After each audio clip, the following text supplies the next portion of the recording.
Hello and welcome to Funchayat. So I'm Vedant, MGNF, and today with us is Swarnima Pandit. So firstly, I'd like to start with how Funchayat had evolved. So during our academic modules at IIM Nagpur, we were discussing because there are 9 different IIMs catering to 29 states and 7 union territories. So all these fellows have been divided across these IIMs. That's why we are basically colleagues, but we never really met each other except for the states that have been shared. So these ideas remain in their own silos. They never really got out, which is why now, having done 16 episodes so far, and our frequent viewers would know, so we have been able so far to connect 65 different uh, fellows across 65 districts and 21 states. We would like to continue with the MGNF series as well. But then I was also thinking, going back to the drawing board, how this YouTube channel or the podcast that we started has to evolve, because MGNF, the fellowship is going to end in the next 4 to 5 months. What happens after this? Because we don't want this channel to die. And then the conversations that we have been able to start should outlive this journey. So I think about 10 years ago, you could say the fellowships, number of fellowships in India, you could barely count them on fingers. One would be the Prime Minister Rural Development Fellowship. Second was, I think, the SBI's Youth for India Fellowship. Thirdly, I would say there was the Teach for India Fellowship. But beyond that, there was hardly anything. But come lately, and then you have so many fellowships across different states. There is for Punjab, for Maharashtra CM Fellowship. So yeah, Maharashtra CM fellowships. We will be having. I've gotten in touch with a few fellows, and they will also be joining us in a couple of episodes, starting I think next week. So yeah, that's that. But then. Not just the fellowships, but also we would like to have conversations with professionals who are involved in developmental works, not only with governments, but also, let's say, NGOs or private sector, etc. And why? Because we would like to document and have sort of like a common database of all the developmental work that has been done, and probably serve as ideas for other fellows who are upcoming in the future. So yeah, that's that. So, and I would like to welcome Swarnima Pandit on that note, and over to you. Hi, thank you so much, Vedant, for having me. It seems like a pioneering idea to have a database of all kinds of development work that is happening in the country right now in one place, because there is no linear path towards development. Right. So this is a great initiative. So congratulations on this. And yes, I think to give a little introduction about myself, I am a lawyer by training. And after finishing my law from ILS in 2018, You're I senior, I think. sorry. You're my senior. ILS 2019. Oh yes, Yeah. correct. And post that, I transitioned into the policy sector, and I worked with a member of parliament for some time. Um, and having had the experience of hardcore legislative policy, I then transitioned to working with an NGO.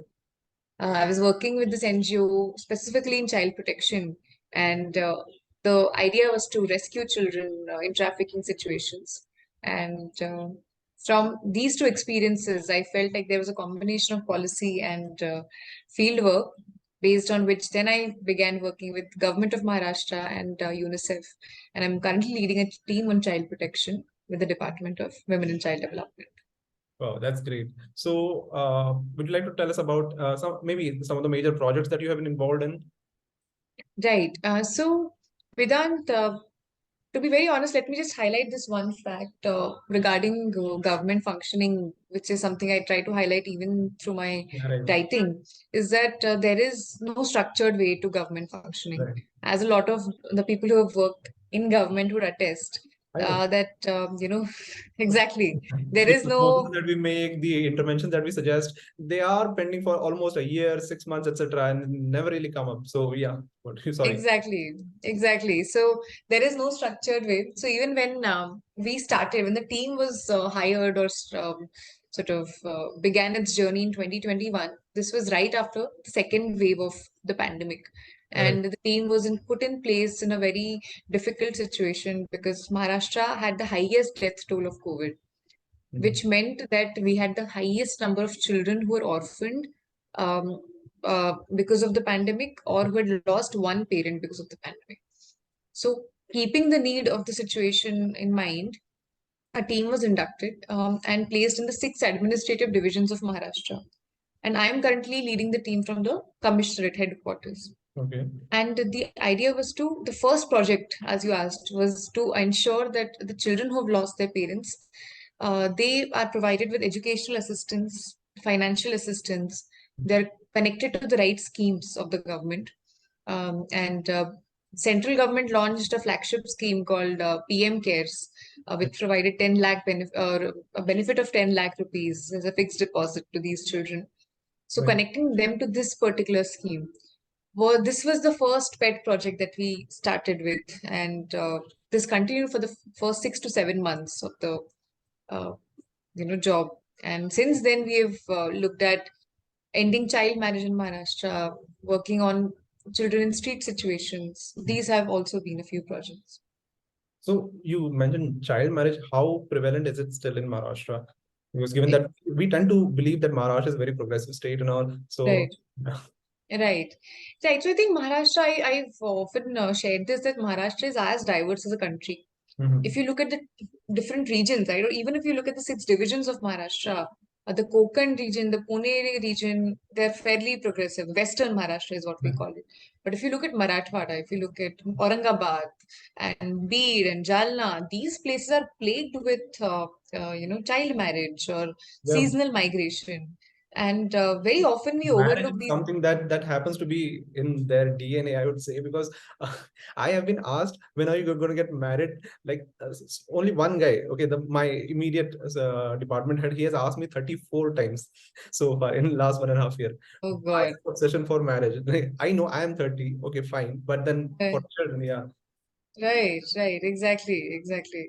So, yeah, I think, and it is a very historical Yeah. issue as well in this particular geographical location. So, be it Marathwada or even in Vidarbha, there are different issues that we grapple with.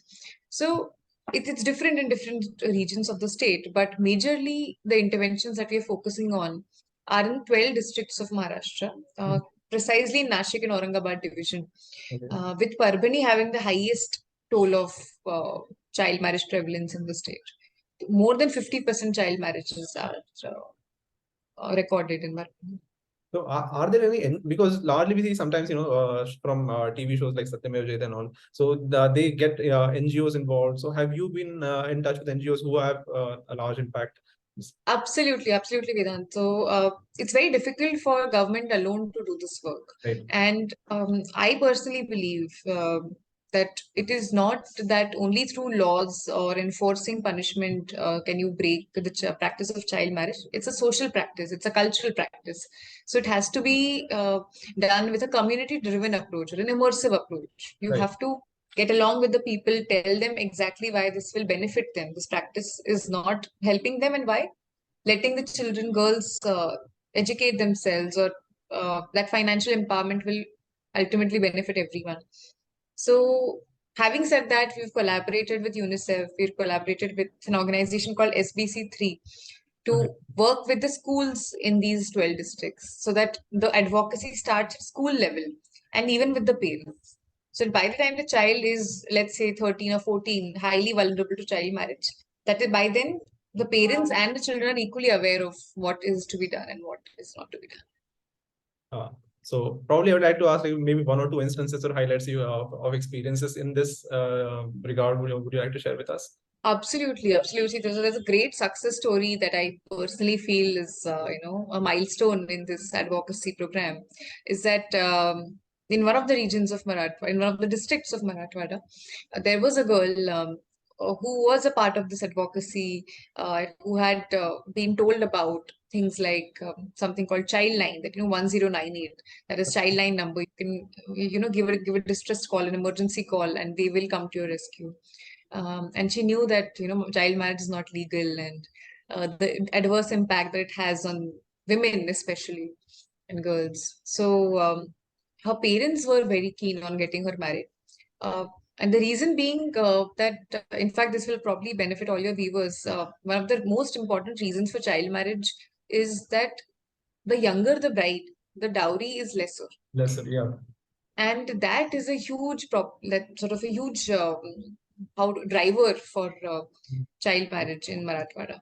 So having the same logic, her parents wanted her to get married at 14 because the dowry was lesser, and she was very well equipped with an understanding of what will help her and what Yeah. will not. And she tried convincing her parents, and they would not listen, of course. So one night before her marriage, she dialed Childline, and the next day the preparation started, and just right before the marriage was supposed to be solemnized, Childline came and sort of stopped the marriage, ensured that a bond was written from the parents that they will not get the child married. And all of this could happen because she was equipped with the right knowledge and advocacy and awareness that this is good for you and this is not. So I think that is the power of community driven approach in development. So when I remember some of these things, like when I believe I saw something on Trevor Noah when he said these women were watching some videos on TikTok, and probably through hand signals they gestured, so they were being oppressed or so sort of molested or something, which is how they I mean they were able to alert the authorities. Yes. So yeah, have you tapped into some popular media of the current times in order to help them out? So we are exploring a few ways to bring this to action. One of the ways that we are looking at leveraging technology in this sector is by vulnerability mapping. Yeah. So we are trying to build a tool at the intersection of artificial intelligence and geomapping to understand how we can identify vulnerable pockets in the state. Right? Even if you talk about child marriage, it's not that it's happening everywhere. There are some pockets in certain districts of the state where it is really high. So identifying those pockets and then having an intervention driven approach based on that is what we are looking at. So hopefully the next time we speak, we will have that model in action. Okay. So tell me, what's the best part about your job? Like, what's the greatest learning experience you had so far? There have been several, Vidhan. There have been countless experiences, but let me start with one. In the last 2 months, I've been traveling extensively across the state to talk about or to train on the district functionaries on the impact of seasonal migration on children. So I'll just give you a quick context as to why it is important. So in Marathwada region, okay, it's a drought-prone region. So there is no water for major part of the year, and by agriculture is an important source of income. And when there is no water, there is very little reason for them to stay in the villages. So they generally migrate migrate to Western Maharashtra for sugarcane cutting. So this happens right after Diwali. The parents, most of the uh, couples between their 20s and 30s, they leave after Diwali. They spend 6 months in the western region, cut sugarcane, and then come back after 6 months. Now the problem is that this is a very vicious cycle because every year these parents take their children with them. And for 6 long months, the child is stripped of education, of food, of the kind of care that a child should be receiving. And the children are as young as 3 and 4 years old, who are also going with their parents. So one concept that we brought forth was that of Balmitra, or a child ambassador. So the idea is that every village where there is migration will have at least 2 to 3 child ambassadors who will ensure that the parents do not take the child back to the migration site, that the children stay back to the source village, so that either with their grandparents or with their relatives, and these child ambassadors will facilitate that process so that the children feel safe back in the village and don't miss their parents, ensure that the education of these children remains intact. So and this model has worked really well. how did you tap into this? Like, how did you identify? How did you proceed with like detailing more? Yeah, so this idea came from a village visit. This was around in 2014. UNICEF representatives were visiting a village, and one of the girls just said that, it's very difficult for us to survive in the conditions, when our parents migrate there for 6 months. We want to study, we don't want to break our cycle of education. Every time we come back, we can't understand what is being taught in school. Right. And that was a major sort of breakthrough. And she said that why can't people like us take care of the fact that other children don't go? Yeah. And from there, that idea was born, and it was also taken as a government resolution. So there's a GR of Maharashtra government on inducting Bal Mitras or child ambassadors to Right. ensure that parents don't take their children.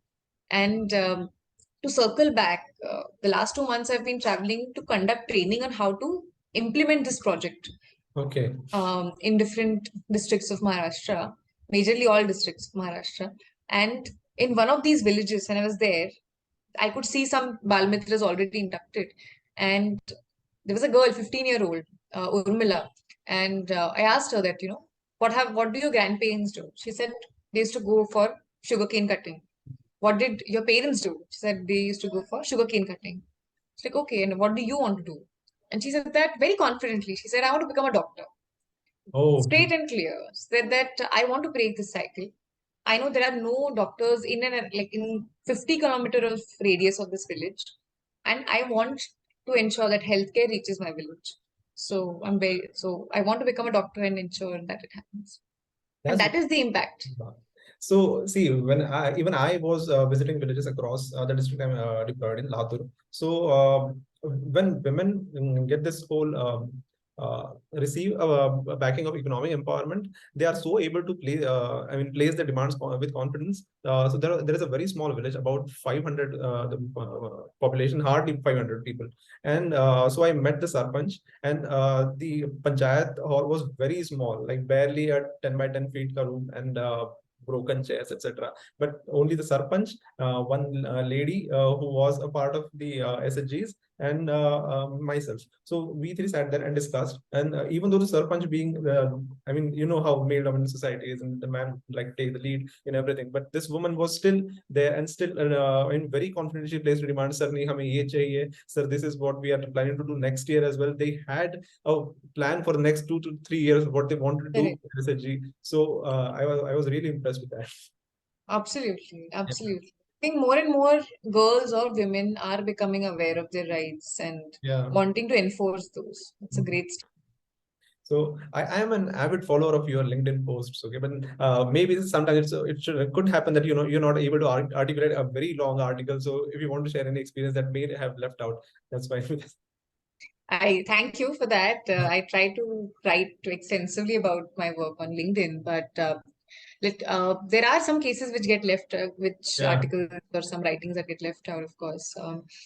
One such thing I feel is I had this opportunity to work very closely on uh, a project on children in street situations. While I've written about it on LinkedIn, I don't think I've expressed the extent to which it has been scalable at the state level.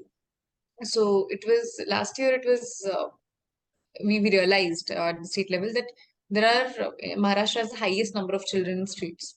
And by children in streets, we mean that they are with their parents, but still they are living on the street without any kind of care. Parents are probably, trying to earn a living on the street, and more often than not, either the children get pushed into it or they get trafficked because there is no one to look after during the major hours of the day. So we came up with the idea of a mobile van, a child-friendly mobile van or a bus rather, which will have a counselor, a teacher, and a caretaker. And this van will go to all the hotspot areas of the city Okay. and will ensure that the children just come inside the van and they are taught some basic, chapters which children of their age group should know. And they are taught about hygiene, life skills. And this happens between 10 o'clock in the morning to 5 o'clock in the evening during the major hours where, they can be the most vulnerable and when the parents are away. So the idea is to get them in touch with education, something that their parents have not been able to initiate for them, and to counsel them, to tell them about other avenues that life has in store. And I would say that the final North Star for us in this project is to enroll them in at RTI schools, ensure that they get enrolled in government schools and get the education that they deserve, and they go to Anganwadi centers. So So I think last episode and episode number 4 of Funchayat. So we had a couple of fellows. So they had initiated community libraries And Hmm. yeah, so do we have similar interventions in Maharashtra, or have you guys tried? In this respect, in these child-friendly vans, there are quite a few books which the children are encouraged to read. But of course, the focus of this van is very different. So we are trying to first ensure that they learn how to They read and learn to then read. from Yeah. yeah. But no, having said that, I've also been reading about the community library intervention, and I think it's interesting if we can scale it Mm. in the cities for sure. Yeah. Okay, great. So many wonderful projects that you have scaled. But then, see, have you had any memorable, fun experiences, or any embarrassing moments that you could share with us? Embarrassing moments. You have very little scope Then, to commit mistakes in government. Let me yeah. let me tell you that each mistake can count you over a lifetime. But yeah, initially, more than embarrassing, I would just suggest that it was a bit of a shock initially when I started working because I came from a policy and NGO background, and to be honest, even after getting sort of selected for this position, I was clueless as to what will be expected of me, right? I mean, in government, you can never know what exactly will be expected of you until you start working. And even And then, things suddenly change, and you're suddenly given a different role. Yeah, that happens. 100%, everything is fluid. You have to be on top of things. You have to say Yeah. yes to most things as long as you can. And I think the first 6 months were quite difficult, where you're trying to build a rapport with everyone, try to prove yourself and your skill set. And I would say that after those 6 months, after that critical period, it's been fun and it's been a lot of learning. So if there's one takeaway that I can give right from this experience, it is that wait for the first few months. I tell that even to my team members, the people that we induct, that the first 3 months will be terrible. The next three will be tolerable, but if you can stick it through, if you can stick out with the first 6 months, then possibilities are limitless. So and especially for women, I feel. Okay, when it comes to women and a shock moment, I think I narrated before, but still. So there is a Mavim, right? My Yes, yes, yes. So in our district, the Mavim office is supposed to be headed by an assistant director. Hmm, hmm, hmm. So for 20 years, we've had 11 assistant directors in our, out of which only one has been a woman. Only one has been. A woman of Mavim, Oh Mahila. God, oh God, Yeah, that is so ironic. exactly. I mean, Yeah, I looked at the board behind the guy sitting and Mahila Arthik Vikas Mahamandal, and all of them were guys and just one woman. men. Yeah. Yeah, yeah. It's tougher for women to survive in government. Hmm. I will also share that, which is why I feel more and more women need to be encouraged to be a part of the decision-making process. And True. yeah, I'll also cite a quote here, which I think is very relevant by Justice Ruth Ginsburg. Yes, sir. She said that women belong in all places where decisions are being made. And I have personally felt that, to give you an example of the sanitary facilities in an office, Right. right? I am fortunate that in my office, there's a lady or a woman commissioner, and there's a woman assistant commissioner. Yeah. So our office is equipped with, a clean washroom, and there are sanitary pads at disposal, Ah, which is a far sight in most government offices, true. right? And just vis-a-vis that of a domain where men have been mostly making decisions or have been officers in that particular office, it may not have that kind of sensitivity towards menstrual hygiene or towards sanitary facilities of women. So these are soft changes that happen when women make decisions. In terms of soft changes, I would even say the casual sexism that enters the conversations of men, and then 100%. yeah, immediately disappears when a woman is. So this change I see 100%. quite a lot in my district. So yeah, Absolutely. coming to the point. So over the last 2 3 years, you've been working in this position. So tell us what skills that you have been able to pick as. Yeah, Right. So I think majorly, a lot of the work that I do is about drafting proposals right. for government, Mhm. um, and coming up with innovative ways to leverage technology Right. to understand child protection or development sector in general. So one skill I would say, of course, is drafting. The second I would say is project management, because we're managing multiple projects at the same time. So project management is another. Then enabling public-private partnerships and the communication strategies that are required to ensure that, which is again is a part of government advisory, I feel. So that would be a third. And government has started emphasizing on social media quite a lot. Central government is very important, focused on ensuring that every state government department has a Twitter account and is active on it. So leveraging social media for advocacy purposes is also another skill that we've been working on. So as regards the intervening in when it comes to child marriage or even other child protection related interventions that you've done, how do you see them scaling up in other regions of India, or probably where these are prevalent? Right. I think all the projects that we're working on, be it on child marriage, be it on seasonal migration, be it on children's street situation, these are issues that are prevalent across the country. It is pan-India that we're grappling with these issues. You must have read about the sort of mass arrest that happened in Assam over child marriage Yeah. recently, right? So it tells you that child marriage is a social practice that is practiced everywhere. And what we've realized with a lot of trial and error is that a community-driven approach is what is needed. So this particular collaboration or this particular project that we're doing in 12 districts of Maharashtra can easily be scaled in the rest of the country based on a few tweaks, of course, because there is no one size fits all. Right, of course. Right. And secondly, even with children in street situation, I feel that we have to make some interventions to ensure that at least we take the first step in breaking this intergenerational cycle of poverty among children. And not just poverty, but we are also stopping trafficking. We are documenting the lives of these children. We are bringing them in the social security net of the country, of the government. So these things are needed and are scalable across the country for sure. Great. So I believe, what plans for the future and what lasting impact do you think this has created? And maybe. Right.